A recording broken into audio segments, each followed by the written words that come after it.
تو 100% آدمی کو اطاعت میں ڈبو دیتا ہے، حضور پاک صلی اللہ علیہ وسلم کی اتباع میں ڈبو دیتا ہے، اور حضور صلی اللہ علیہ وسلم کی نصرت میں لگا دیتا ہے، حضور پاک صلی اللہ علیہ وسلم کی حق کی ادائیگی میں۔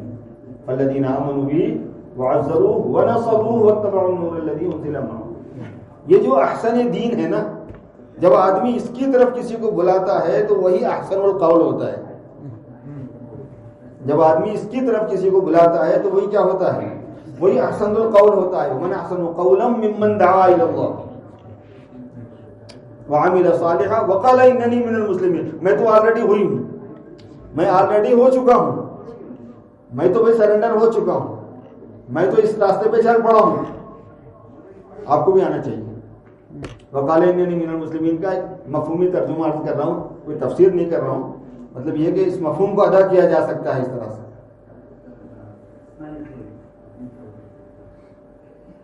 اس لیے میرے دوستوں 4 مہینے کیا چیز ہے، 4 مہینے تو اس کو بات۔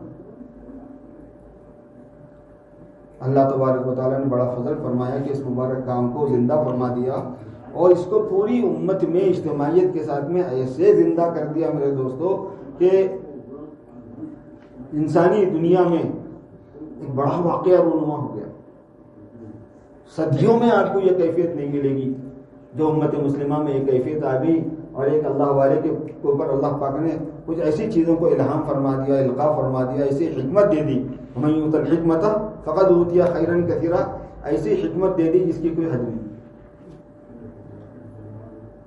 پالیسی، اتنی زبردست پالیسی، میں سمجھتا ہوں اس پورے 100 سال میں اتنا بڑا سیاسی آدمی پیدا نہیں ہوا جتنا مولانا الیاس صاحب تھے۔ یہ میں انشاءاللہ ثابت کر سکتا ہوں، اتنا بڑا سیاسی آدمی نہیں پیدا ہوا۔ چھوٹی سی بات کام بڑا۔ انہوں نے کہا کہ ہم لوگ سیاسی معاملے میں بات نہیں کریں گے۔ ان کی پالیسی کیا ہے؟ جماعت کی پالیسی کیا ہے؟ ہم سیاسی معاملے میں بات نہیں کریں گے، ہم سیاست میں دخل دینے نہیں دیں۔ کتنے جاسوسوں کو چھوڑا گیا تو یہ لوگ تو آسمان کے اوپر کی کرتے ہیں، زمین کے نیچے کی کرتے ہیں، بیچ میں سے تو ان کو کوئی بحث ہی نہیں۔ سیاسی بات نہیں کریں گے بولنے سے کیا ہوا معلوم؟ پوری دنیا کے بارڈر جو ہے نا وہ اٹھ گئے اس امت کے لیے۔ پوری دنیا کے بارڈر، اس کے اوپر جو شٹر پڑے ہوئے تھے نا وہ سارے اڑ گئے، کیونکہ سارے بارڈر جو ہے نا وہ کس بیس پر ہیں؟ سیاست کی بیس پر ہیں۔ دیکھو اللہ والے کی بات، کیا اللہ پاک نے ان کو حکمت دی۔ ساری دنیا گورنر بھی جا رہے ہیں جماعتوں میں، بادشاہ شہزادے بھی جا رہے ہیں، فوج کے ذمہ دار بھی جا رہے ہیں، بڑے بڑے لوگ بھی جا رہے ہیں، کسی کو اعتراض، یہاں سے وہاں تک، وہاں سے وہاں تک، پوری دنیا میں یعنی پوری دنیا کے بارڈر ہی ختم ہو گئے نا۔ میں بتا رہا ہوں آپ کو، کوئی کام آپ کو ایسا نہیں ملے گا اس دنیا میں، اس صدی میں، اس میں بارڈر ہی ختم ہو گیا کام، مذہبی کام میں۔ اور ایک بات یہ کہہ دی کہ ہم مسائل میں نہیں جاتے، اندر کا جھگڑا ختم، مسائل میں اختلاف ہوتا ہے یہ علماء سے پوچھو۔ اور یہ ہے کہ امت کو کہہ دیا کہ بھائی تم لمیٹیشن میں رہو، لمٹ میں رہو، تمہارے لیے 6 نمبر ہے۔ جو گمراہ ہوئے فرقے ہیں، جو جماعتیں ہم اس زمانے میں پیدا ہو گئی، پھر ادھر ادھر راستے میں بھٹک گئی، ان کے لیے یہ لمٹ نہیں تھی، حفاظتی سرکل نہیں تھا،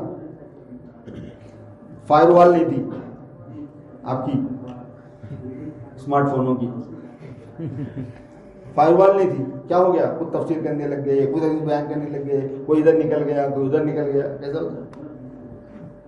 ہم ایک جماعت میں گئے ہوئے تھے، وہاں تفسیر کا حلقہ چل رہا تھا، پر وہ بولے پہلے تفسیر کا حلقہ ہوگا، اس کے بعد آپ کو بات کرنے کا موقع دیا جائے گا۔ ہم لوگ بیٹھ گئے، چلو بھی سنیں گے، کیا کرتے بات تو کرنا ہے، ادھر عورتیں بیٹھی ہیں، ادھر مرد بیٹھے ہوئے، تفسیر ہو رہی ہے۔ ہم جتنا ہو سکتا تھا اپنا منہ بچا کے ادھر منہ کر کے بیٹھ گئے، خود پردہ کر لے کے بیٹھ گئے۔ وہاں بیان ہو رہا تھا، وہ ایک ایک ہر ایک کی باری ایک ایک دن آتی ہے، آج تمہاری باری تفسیر کی، آج تمہاری، آج تمہاری، آج تو لین سے آ جاتی ہے باری۔ اچھا وہ بیچارہ جو مضمون تھا اس مضمون میں بولنے کے قابل ہی نہیں تھا جس کی باری تھی، وہ تیاری تو اس نے کی لیکن اس کے پاس کچھ میٹیریل ہی نہیں تھا، مال ہی نہیں تھا جس کی وہ سیل کرتا۔ مسئلہ جو ہے نا وہ زکوٰۃ کے متعلق تھا، وہ آیت زکوٰۃ کی اس نے پڑھی، اس کے بعد سمجھ میں نہیں آیا کیا کرنا ہے، 2-3 منٹ بھی نہیں ہوئے تھے، مواد ختم ہو گیا اس کا۔ تو اس کے بعد کیا ہوا، زکات کا مسئلہ نہیں تھا، کوئی اور چیز تھی، وہ اس میں سے زکات میں گھس گیا، بالکل آئے سے زکات میں داخل ہو کے عورتوں کو سونے اور چاندی کے زیورات کی بات شروع کر، اور وہ شفافے کا مسئلہ، احناف کا جو مسئلہ ہے زیورات کے سلسلے میں، وہ بیان کرنا شروع کر دیا۔ خدا کی کرنی یہ ہے کہ ایک عورت نے اس پر اعتراض کیا ادھر سے کھڑے ہو کے، وہاں پہ امریکہ میں مزاج ہے انگلی اٹھاتے ہیں کہ وہاں جھوٹ بولنا ہے۔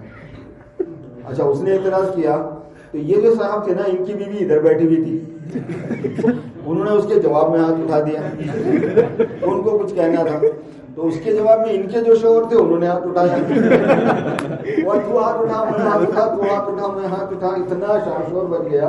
آخر ایک صاحب نے کہا کہ مفتی صاحب آئے ہوئے جماعت میں، کیوں نہ ان سے آپ وضاحت کروا لیں اس چیز میں۔ اور وہ جھگڑا ختم کرنے کے واسطے انہوں نے مجھے ایک کام دیا، تو میں نے کہا کہ بھائی مسئلہ تو میں بتا دوں گا، چونکہ جھگڑے کو چکانا ہے اس وقت میں جو بھی ہے، لیکن میں بتاتا ہوں کہ یہ خود تفسیر کرنے سے جو منع کرتے وہ اس لیے کرتے ہیں۔ آپ خود بتاؤ کہ آیت کا اس موضوع سے کیا تعلق ہے جو تم نے چھیڑا ہوا ہے؟ آیت میں ہے ہی نہیں اس کا، آیت دعا کی تھی، آیت دعا کی تھی، اب دعا میں کیا بولتا کرے؟ وہ زکات میں چلا گیا، زکات میں گیا تو جھگڑا نکال دیا، جھگڑا بھی ایسا پڑا کہ تو شروع ہو گئی، وہاں پہ بہت نوبت آگے تک پہنچ گئی۔ تو لمٹ نہیں ہونے کا نتیجہ تھا۔ ہمارے الیاس صاحب رحمۃ اللہ علیہ کو دیکھو، انہوں نے فرمایا کہ یہ 6 نمبر ہے، تم اس میں پوری دنیا میں جاؤ، 6 نمبر میں کوئی گڑبڑی نہیں کر سکتا، اور کرے تو ادنا سے ادنا معمولی آدمی بھی پکڑ لیتا ہے۔ جماعت والوں کو تو ہر کوئی جھاڑتا رہتا ہے نا، وہ تو محلے کی بھابھی ہے، سب بولتے رہتے ہیں اس کو، معمولی سے نمبر بھی ایسے ہی ہو سارے۔ اچھا اگر کوئی آدمی صاحب علم ہے تو اس کو 6 نمبر میں کیا نہیں ہے؟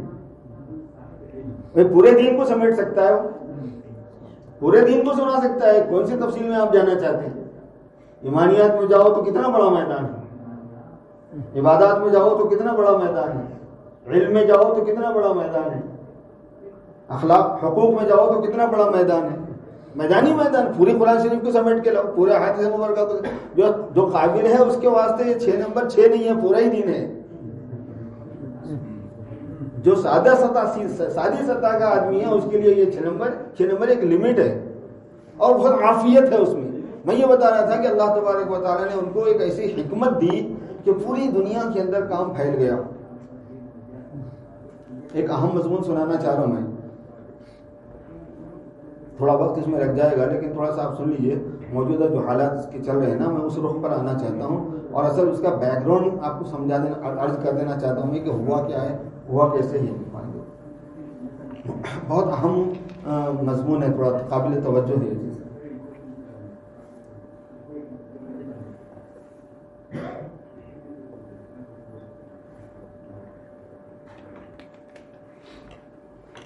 جب یہ پورے دنیا کے اندر ایک عجیب و غریب قسم کی حرکت اللہ نے ظاہر فرما دی، صحوت العامہ آنے لگا، بیداری عمومی، ہر شعبے میں، ہر طبقے میں، بزنس مین ہوں، دنیا دار ہوں، عہدے دار ہوں، حکومت والے لوگ ہوں، لائر ہوں، شاعر ہوں، اور جناب کوئی ہو، پڑھے لکھے، بے پڑھے لکھے، گاؤں کے، شہر کے، دیہات، سب قسم کے لوگوں میں اللہ تبارک و تعالیٰ نے اس کے اثرات ظاہر فرما دیے۔ اور اس کے اثرات کی ایک خصوصیت سامنے آ گئی، وہ یہ ہے کہ دین جو ہے نا اندر سے ابل کے باہر آنے لگا۔ جو اعتراض ہوا ہے نا دشمنوں کو، یہاں سے شروع ہوا ہے، اور یہ اعتراض آن ریکارڈ ہے، کوئی چھپی ہوئی بات نہیں ہے، یہ لوگ چھپ چھپ کے بولے سے نہیں ہے، یہ بات روزانہ بولتے سو بات ہے۔ وہ کہہ رہے ہیں کہ مذہب تم اپنے پیٹ میں رکھ لو، ہم کو اس سے کوئی بحث نہیں۔ اگر مذہب تمہارا باہر آ جائے گا، تمہارے چہرے سے آ جائے گا ظاہر، تمہارے لباس سے ظاہر ہو جائے گا، تمہارے سر پر ظاہر ہو جائے گا، تو ہمارے پیرالل، ہمارے مقابلے میں ایک دوسرا کلچر کھڑا ہو جائے گا۔ یہ ہے مسئلہ۔ خاص طور پر پہلے سے بھی یہ بات چلتی رہی، لیکن یہ 11ویں شریف کے بعد میں تو یہ بات بہت بڑھ گئی۔ 11ویں شریف معلوم ہے نا، 9/11 کو ہم 11ویں شریف ہر روز اخبارات میں آ رہا تھا، چینلوں پہ اس کے تبصرے چل رہے تھے بہت زیادہ،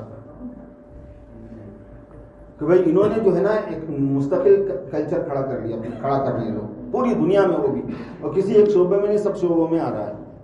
اور ایک عجیب بات یہ ہے کہ یہ کلچر وہ ہے جو سرکار دو عالم صلی اللہ علیہ وسلم کا کیا ہوا ہے۔ اس کے اندر سادگی ہے، اس کے اندر مساوات ہے، یہ ہر ایک کے لیے افورڈیبل ہے، آرام دہ ہے، اس میں شرافت سمجھ میں آتی ہے، انسانیت دکھتی ہے، عزت نفس کا لحاظ سامنے آتا ہے. یہ کلچر وہ سنت والی زندگی ویسی چیز ہے یہ، اور وہ تکلف کی چیز ہے، بڑے چھوٹے کا فرق کرنے والی چیز ہے، امیر غریب کا فرق کرنے والی چیز ہے، اونچ نیچ کا فرق کرنے والی چیز ہے. کمفرٹیبل نہیں ہے، بیٹھ نہیں سکتے، کرسیاں کاہے کے لیے ہیں؟ ایک دم پیٹ ٹائٹ پہننے کے بعد آپ کہاں سے بیٹھ سکتے ہو نیچے؟ سمجھے؟ تو بہت سے مسائل اس کے ساتھ ہیں. تو جب یہ دو کلچر آمنے سامنے ہوں گے تو ہم چاہیں کتنی ہی آزادی والا کلچر لائیں، غلبہ اس کو ہو رہا ہے، لوگ اس کو زیادہ پسند کر رہے ہیں. اللہ تبارک و تعالیٰ نے اس کے اندر رکھی اور وہ جاذبیت ہے. حضور پاک صلی اللہ علیہ وسلم کی سنتوں میں وہ نورانیت ہے، وہ محبوبیت ہے. تو انہوں نے کہا کہ اس کے اوپر ایکشن لینا چاہیے. یہاں سے حرکت شروع ہوئی ہے میرے دوست. مگر پکڑے تو کس طرح سے پکڑے؟ ان کے پاس ممبرشپ نہیں ہوتی، ان کا کوئی دفتر نہیں ہوتا، ان کے پاس فون آج تک نہیں ہے، ان کا لٹریچر نہیں ہوتا، یہ لوگ میڈیا یوز نہیں کرتے، ذرائع ابلاغ یوز نہیں کرتے، پیپر تحریری پرنٹ یعنی میڈیا استعمال نہیں کرتے، پرنٹڈ میڈیا استعمال نہیں کرتے. پیسہ ان کے پاس نہیں ہے، بینک بیلنس ان کے پاس نہیں ہوتا، اور پالیسی ان کی ایسی ہے کہ سیاست میں بات نہیں کرتے، آپس میں لڑانے کے واسطے مسائل میں بات نہیں کرتے. سارے اس بات کو اتنا زیادہ ہمارے پاس تو ہم چونکہ اپنی آنکھوں سے اس کو دیکھتے رہے ہیں، آپ اندازہ نہیں کر سکتے. وہ کہہ رہے تھے کہ بھائی سب کو جو حتیٰ کہ آج کل جو غلط شرارت کرنے والے جو لوگ ہیں ان کو بھی غذا یہیں سے مل رہی ہے. یہ مائنڈ بنا دیتے ہیں آدمی کا، ذہن اس کا پورا بدل جاتا ہے. پھر جس کو جو کیش کرانا ہوتا ہے کر لیتا ہے، جو استعمال کرنا چاہتا ہے کر لیتا ہے. تو غلط لوگ بھی انہی کو استعمال کر رہے ہیں، اور یہ خود بھی جو ہے نا غلط راستے کو اختیار کر رہے ہیں. اور اس کے ساتھ ساتھ مدارس کو بھی سمیٹنا شروع کیا. ہمارے پاس جو صدارتی انتخاب ہوا تھا، تیسرے الیکشن کی بات کر رہے، اس سے پہلے 3 الیکشن سے پہلے کی بات کر رہا ہوں، جو صاحب صدارت کے لیے اٹھے تھے وہ ہمارے شکاگو کے شہر کے تھے. انہوں نے اپنے صدارتی انتخاب میں باضابطہ طور پر کہا، کیونکہ چھپی ہوئی بات نہیں ہے اس لیے میں بھی سنا سک رہا ہوں آپ کو. انہوں نے صاف طور پر یہ کہا کہ اگر تم مجھے صدر بنا دو گے تو میں ہندوستان پاکستان کے دینی تحریکوں کو اور دینی مدارس کو ختم کرنے کی ذمہ داری لیتا ہوں. انتخاب ہو رہا ہے امریکہ میں، وہاں کی صدارت کا انتخاب ہے، اور آپ یہ وعدہ کریں. اس بیس پہ ووٹ ملے ہیں بندے کو، اس بیس پہ وہ صدر بھی بنے ہیں وہ صاحب. آپ اندازہ فرمائیے، بہت دنوں سے یہ کارروائی چل رہی ہے. صورتحال یہ تھی کہ اس چیز کے اوپر کنٹرول کرنے کے واسطے کوئی راستہ نہیں مل رہا تھا، اور کام بہت دنوں سے چل رہا تھا. نظر، توجہ، جو چیزیں ہوا کرتی ہیں، آپ کو اس بات کا آپ کو اندازہ نہیں ہے. ایک کتاب ہے آگاہ کر چلے، جو علماء کرام طلبہ ان کو میں بتا رہا ہوں، اسی ذہن میں رکھنے کی ہے. یاسر ندیم کی آگاہ کر چلے کتاب ہے. پہلے وہ ضرب مومن میں لکھتے تھے، اب نہیں لکھ رہے. پڑھنے کی چیز ہے. اس میں یہ بہت سے عقائد بیان کیے گئے ہیں. آپ کو اتنی کام کی چیزیں آپ کو اس میں ملیں گی، اس اعتبار سے کہ ہو کیا رہا ہے. عالم کو اپنے زمانے کا عالم ہونا چاہیے. اس زمانے کے علماء سے جو اس اختلافی معاملات میں جو چیز سامنے آئی ہے نا، میں واضح طریقے پر اس بات کو عرض کر سکتا ہوں کہ اس زمانے میں ہمارے علماء نے زمانے کو نہیں پہچاننے کا ثبوت دیا کہ ہم اس زمانے سے واقف نہیں ہیں، زمانے کے احوال سے ہم واقف نہیں ہیں. حالانکہ عالم کی شان یہ ہے کہ جیسے وہ قرآن حدیث پر اس کی گہری نظر ہے، اس کی نظر اس پر بھی ہونا تھا کہ ہمارے اطراف میں ہمارا زمانہ کیسا چل رہا ہے، زمانے کے لوگ کیسے ہیں، زمانے میں احوال کیسے ہیں. پوری دنیا میں اپنے تو اپنے ہیں، پرایوں کا یہ حال میں آپ کو سنا رہا ہوں. حتیٰ کہ ایک بہت بڑے ذمہ دار آفیسر نے کہا، جو باضابطہ تحریر میں چونکہ اس نے دیا تھا تو ہے ریکارڈ میں، اس نے کہا تھا کہ ان لوگوں کا دفتر جو ہے وہ انڈیا میں ہے، اگر ان کا دفتر پاکستان منتقل کر دیں گے تو ہم فوراً بند کر دے سکتے ہیں. یہ بھی اس نے بیان کیا. بولے بھائی وہ کیسا؟ تو بھائی یہاں پہ کوئی الزام ان پہ کبھی کسی دینی تحریک پہ نہیں آیا. وہاں پہ تو اب تک ہم 126 کو منع کر چکے ہیں، وہاں 126 آرگنائزیشن ہم بند کر چکے ہیں. یہ بھی بند کرنا بہت آسان ہے ہمارا، یہاں پہ نہیں ہے. آپ سمجھ جاؤ کہ یہ جو پالیسی چلی ہے نا آفس بدلنے کی، اس کے پیچھے کہانی موجود ہے. میں جو بات عرض کرنا چاہتا ہوں میرے دوستوں وہ یہ ہے کہ بات یہاں سے چلی کہ ان کے جو اصل روح ہے اس کو پکڑو، جو ذمہ دار ہے اس کی کردار کشی کرو. آگے بات سمجھ، یہاں سے ایک کہانی ہے. جو اصل جگہ ہے اس کے اوپر ہاتھ ڈالو، اس کو ڈیویلیو کرو لوگوں کے سامنے. اور یہ آپ کو پرانے ملیں گے، آپ کو پرانے زمانے سے ملیں گی یہ چیز. فرعون نے اپنے لوگوں کو جمع کر کے کیا کہا تھا؟ جب فرعون نے اپنی کابینہ جمع کی اور کہا علی سلی ملک مصر وهذه الانهار تجري من تحتي افلا تبصرون ام انا خير من هذا الذي هو مهين ولا يكاد يبين لولا القي عليه اسوره من ذهب او جاء معه الملائكه مقترنين. یہ جو اس نے تقریر کی، اس کے ذریعے سے اس نے کیا کیا؟ حضرت موسیٰ علیہ السلام کی حیثیت کو گرا دیا.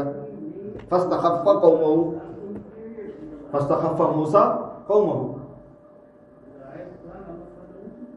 اس صورت میں قومہ مفعول ثانی ہو جائے گا. ہلکا کر دیا موسیٰ علیہ السلام کو اس کی اپنی قوم کے سامنے. فاطعوا. ہر زمانے میں ایسا ہوا ہے کہ جو تحریک، جو اجتماعیت یعنی کسی مرکز کے اطراف میں گھوم رہی ہو، کسی شخصیت کے اطراف میں گھوم، اس کو ڈیمیج کرو، اس کی کردار کشی کرو.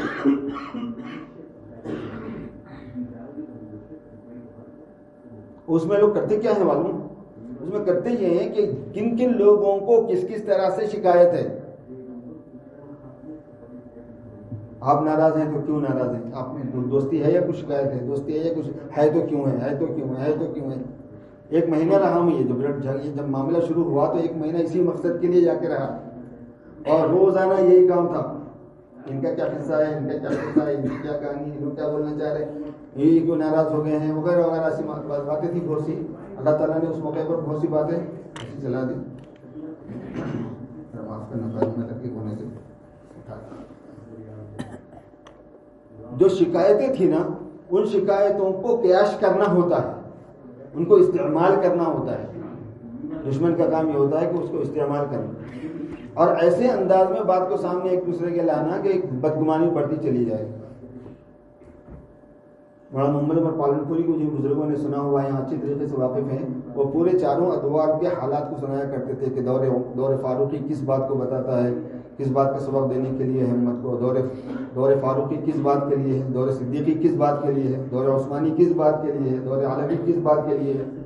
وہ فرمایا کرتے تھے کہ دور علوی اس بات کو بتانے کے لیے ہے کہ جب اہل اخلاص میں اہل اغراض گھس جائیں، جب اہل اخلاص والوں میں گھس جاتے ہیں اور پھر اہل اخلاص کے درمیان میں الجھن کر دیتے ہیں، بدگمانی ایک دوسرے سے کر دیتے ہیں اور بھڑکا دیتے ہیں، اور پھر موقع سے فائدہ اٹھا کے شر اچھال دیتے ہیں، تو اس وقت کیا طریقہ کار اختیار کرنا ہے اس کو سمجھانے کے لیے حضرت علی رضی اللہ تعالیٰ عنہ ہیں.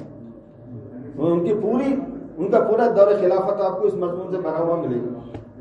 کس طریقے سے اہل اخلاص میں اہل اخلاص گھس گئے اور کیسی کیسی بدگمانیاں کر دی، اور جہاں بدگمان ہونے کے مواقع چانس نہیں تھے تو پیدا کیے گئے ایسے مواقع. وقتوں کا انتخاب کیا گیا، مواقع کا انتخاب کیا گیا، جملوں کا انتخاب کیا گیا، سب وہ اس کے ساتھ. ایک بات آپ لوگوں سے یہ گوش گزار کرنی تھی کہ دراصل یہ معاملہ ادھر سے آیا ہوا ہے، پوری دنیا کی طرف سے آیا ہوا ہے. سب جگہ کے سرکار بڑے بڑے لوگ ذمہ دار ہیں، ہمارے پاس کے بھی بڑے بڑے لوگ ذمہ دار ہیں، اس میں انوالو رہے ہیں میٹنگوں کے اندر. اسلام کے باہر کے لوگوں کی بات بتا رہا ہوں، میٹنگوں میں شریک ہوئے ہیں، اس کے ثبوت ہیں ہمارے پاس. سب کو یہ خواہش تھی اور پیسہ اتنا جھونکا گیا ہے، میں کیا بتاؤں اس کام. آج تک بھی میں آپ کو پیسے دلا سکتا ہوں نظام الدین کی مخالفت پر، میں دلا سکتا ہوں، میں جانتا ہوں شخصی طور پر حیدرآباد میں آج تک بھی، کیونکہ مینٹین کرنا رہتا ہے. اختلاف پیدا کرنے کے بعد اس کو مینٹین کرنا ہوتا ہے ایک ٹائم تک، تاکہ وہ مضبوط ہو جائے، اپنی جڑیں جما لے. ابھی تک ہے مسئلہ نظام، اب اتنا پھیلاؤ کے ساتھ نہیں ہے لیکن ابھی بھی ہے. اور شخصی طور پر میں واقف ہوں، کیونکہ ہمارے دوستوں میں سے شخصی طور پر لوگوں کو متاثر کرنے کی کوشش کی گئی تھی. عجیب صورتحال. ایک مسئلہ یہ ہوا میرے بزرگوں، تو اس کی وجہ سے دو مرکزی چیزیں ان کے پاس تھی. ایک تو اس پوری جماعت کی طاقت جو ہے نا وہ اطاعت ہے. تبلیغی جماعت کی طاقت کا راز کیا ہے؟ اطاعت ہے. امیر ہے اور امیر کی اطاعت ہے. یعنی کہ اس کی اطاعت ختم کرو ان کی اور ان کی امانت کو متاثر کرو گے، امیر بننے کے قابل نہیں. مگر یہ ہے کہ ان کی اطاعت کو ختم کرنے کے واسطے جو طریقہ اختیار کیا گیا وہ بہت دور سے چلا گیا ہے. تفصیلات کا یعنی موقع ہے بھی نہیں بھی، چونکہ بہت لمبی بات ہو جائے گی یہ، لیکن میں آپ کو بتاتا ہوں کہ فیسز میں ہوا سو ہے کام. یہ ہم سمجھ رہے ایک دم ہو گیا شاید. آپ اہل علم ہیں، آپ کو سمجھانے کے لیے بتا دوں کلیے کے طور پر، مولانا کے خلاف میں جو فتوے آئے ہیں نا وہ اختلاف کے بعد آئے ہیں. اختلاف اس سے پہلے کی چیز ہے. اختلاف جائز ہے ہمارا بتانے کے واسطے فتوے نکالے گئے ہیں. اختلاف پر جواز کا ٹپا لگانا تھا، سمجھ آ رہا نہیں آ رہا؟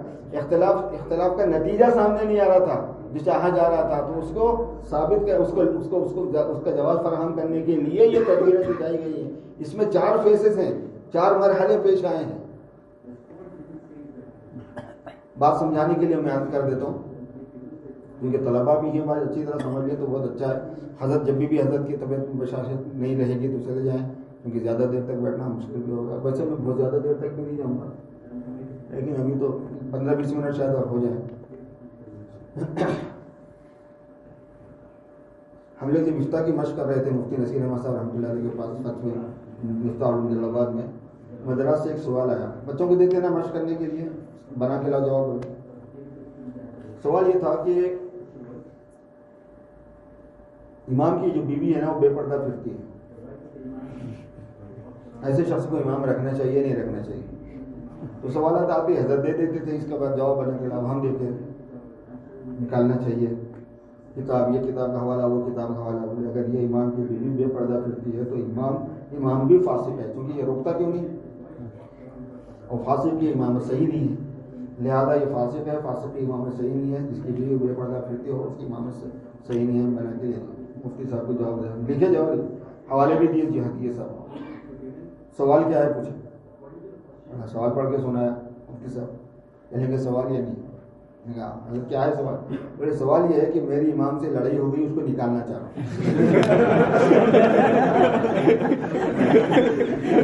مجھے جواب چاہیے. یہ سوال ہے کیا؟ تم کو سوال پڑھنے نہیں آتا. تحقیق کرنے پر پتا چلا کہ صورتحال وہی تھی، اس کو نکالنے کی کوشش کرے نہیں نکلا، نہیں نکال سکے اس کو، تو اب شرعی طریقے پر آنا تھا. میں اس کو میری امام سے لڑائی ہو گئی، میں اس کو نکالنا چاہ رہا ہوں، اب جواب بنا کے لاؤ. اب ظاہر ہے کہ ہمارا تو لوگ بدل دیا نا حضرت.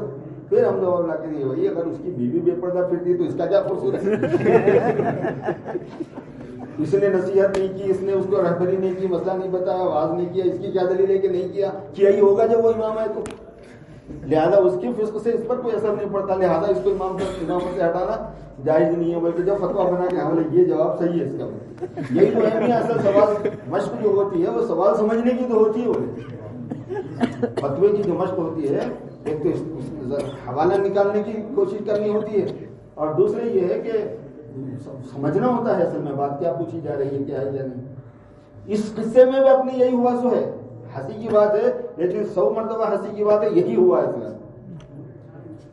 اور میرے پاس شواہد ہیں اس کے بہت سے.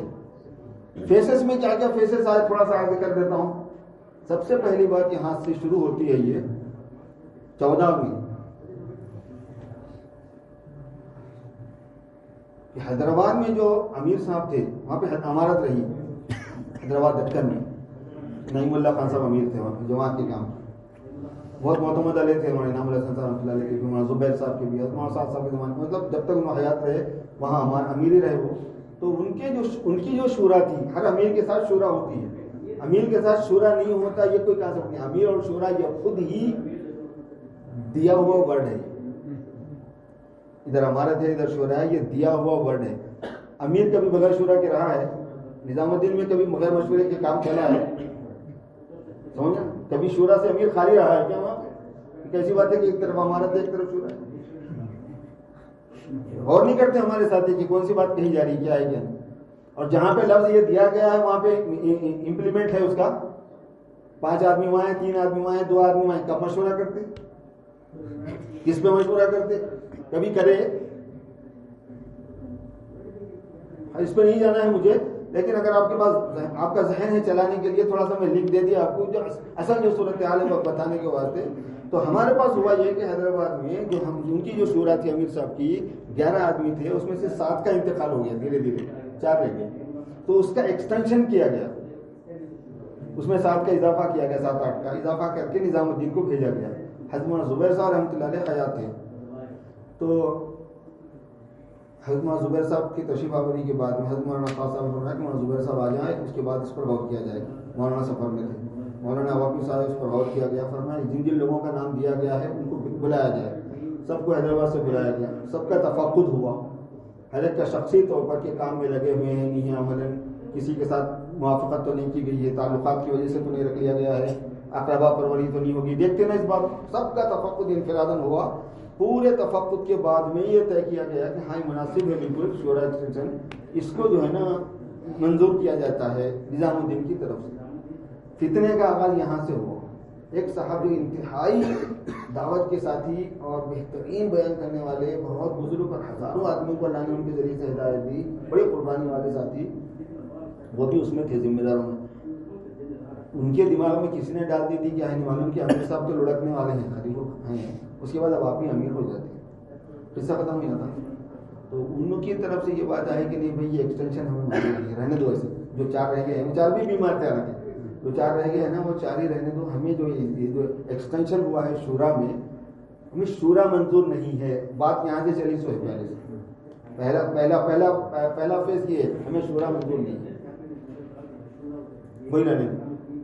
بھائی نظام الدین نے کہا کہ ہم نے سوچ سمجھ کے طے کیا، جب ایک مرتبہ نظام الدین میں ایک چیز طے ہو جاتی ہے تو پھر جو ہے نا تم کو ماننا ہوتا ہے. نہیں مانتے. اتنا ہنگامہ ہوا اس کا، اتنا ہنگامہ ہوا، 3-4 سال چلا. وہ آپ لوگوں کو اس کا اندازہ نہیں ہے. خوب جوتا پیدار ہوئی، مارا پیٹی ہوئی، خون بہے، اور جناب والا بے حرمتی ہوئی، مساجد کی قرآن پاک ادھر سے ادھر گر گئے، امیر کو مارنے کی کوشش کی. بہت لمبی چوڑی چلی ہے کہانی.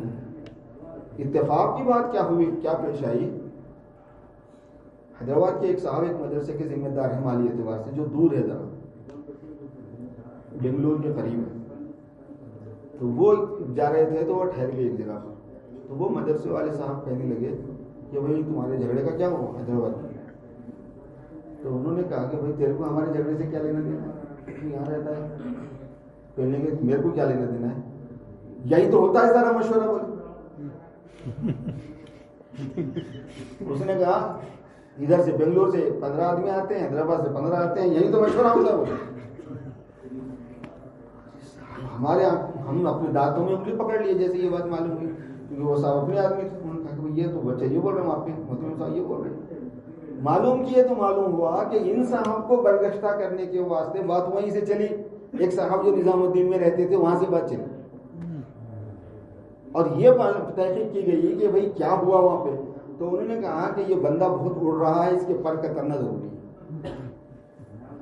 یہ بندہ بہت اڑ رہا ہے، کبوتر نہیں اڑنے کے واسطے پر کتر دیتے نا تاکہ وہ اڑ نہ سکے. یہ بندہ بہت اڑ رہا ہے، اس کے پر کترنا ضروری ہے، اس لیے یہ تحریک دی گئی.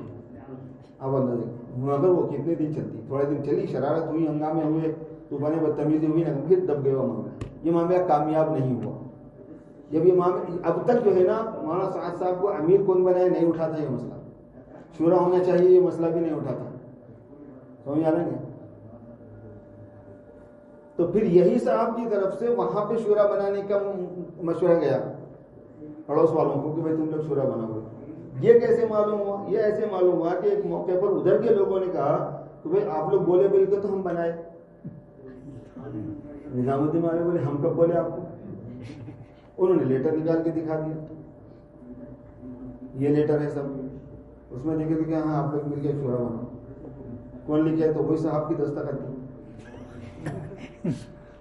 3 مہینے والوں کا جوڑ تھا دلی میں، میں بھی تھا اس وقت موجود وہاں پہ. پرانوں کا جوڑ ہوتا نا، ہر 3 مہینے میں پرانا ہندوستان کے پرانوں کا جوڑ تھا.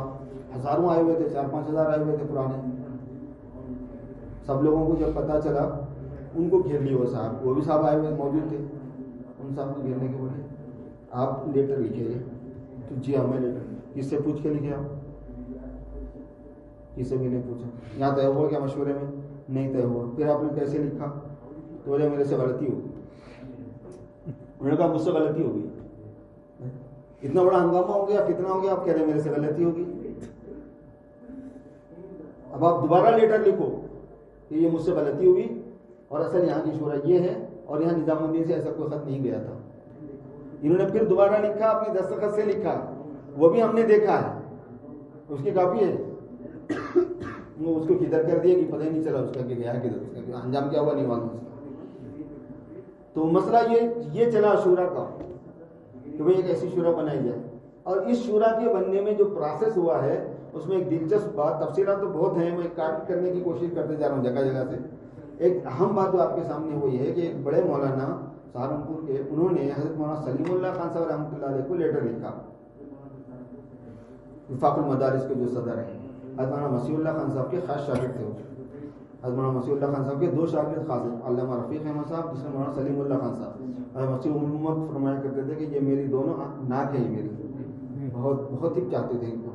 تو مولانا سلیم اللہ خان صاحب کو انہوں نے لکھا کہ یہ زمانہ حالات فکروں کا ہے, کسی ایک پر بھروسہ کرنا مشکل ہے. یہاں پہ ہم لوگ یہ سوچ رہے ہیں کہ شورائیت ہونا چاہیے اور اس میں جو ہے نا موقع سے کوئی فیصل بن جایا کرے, کوئی امیر مستقل نہ ہو. اس بارے میں آپ کی کیا رائے ہے؟ وہ لیٹر ہے, چھپا ہوا ہے, وہ ہمارے پاس, میرے پاس بھی ہے, اس کی کاپی پر حیدرآباد میں ہے یا نہیں ہے. حضرت نے وہاں سے جو جواب لکھا انتہائی عجیب جواب ہے. حضرت نے کہا کہ کہاں ہے یہ چیز سیرت میں, کون سی حدیث میں ہے, کون سی آیت میں ہے, صحابہ میں کب ہوا ایسا, اسلام میں کب ہوا ایسا. اور یہ جملہ تو یہاں تک لکھ دیا حضرت نے, فرمایا میں تو سمجھ رہا تھا کہ آپ عالم ہیں. پھر لکھا میں یہ سمجھ رہا کہ آپ تو عالم ہیں. اور بڑے مولانا ہیں جن کو لکھا ہے نام کے ساتھ چھپا ہوا ہے. یہ نہیں ہے, اسلام تو ہمارا دین کی تعلق کرتا ہے, تشکیل کرتا ہے. امیر کے ساتھ ہی شورا ہوگی. اسی وجہ سے وہاں ساتھ آ کے یہی بول دیے تھے. وہاں سے ارائیومنٹ سے آنے کے بعد انہوں نے کیا کہا, انہوں نے کہا کہ بھائی نظام الدین دعوت کے معاملے میں